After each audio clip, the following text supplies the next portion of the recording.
BC Premier Christy Clark is speaking in Nanaimo this afternoon as she unveils her jobs plan and how it will impact Vancouver Island.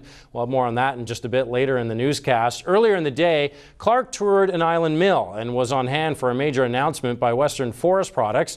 The company will be committing nearly $250 million to its 9 island mills and timberland divisions. Kristen Robinson reports. Nanaimo's sawmill division is just one of Western Forest Products' 9 mills and timberland operations on Vancouver Island to benefit from a major cash injection.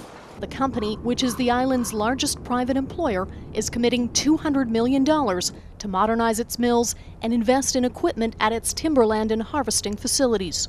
Maintaining our tenure will allow us, when markets improve, to manufacture 1 billion board feet of lumber. That means our economic contribution to the island will grow.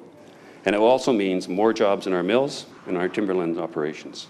It also means more employment at the docks and in the operations of our suppliers. The coastal forest industry is once again thriving.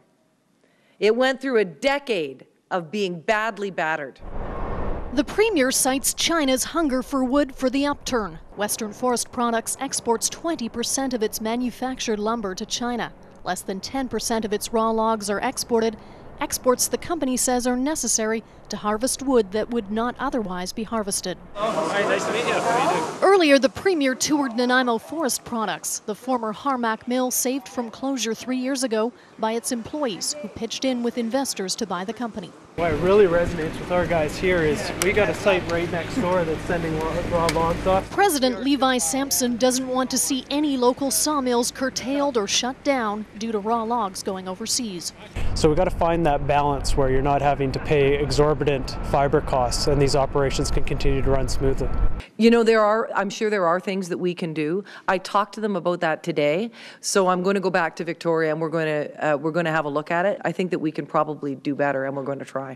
Local MLA Ron Cantillon is on a government committee tasked with helping the forest industry. He says progress is being made on the raw log issue. Well, I don't think we want to shut down an industry. I mean, harvesting timber is a good industry. We only cut 1% of our trees. Do we stop the jobs? Do we stop exporting?